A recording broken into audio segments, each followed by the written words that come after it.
আমাদের জনি বন্ধু বিকাশ বাবু বিকাশ নগর যা আছে সবাই নেই।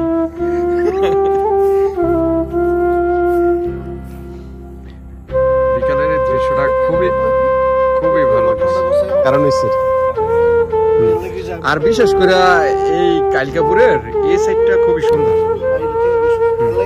এই জন্য সব পোলাওয়াইনে এদিকে বিকাল টাইমে একটু ঘুরে যায়। আর ব্রিজে দাঁড়ানোর কোনো প্লেসও নাই, বসার কোনো প্লেস নাই। এই যে এরকম সুন্দর গ্রামীণ দৃশ্য নাকি পাওয়া যায়।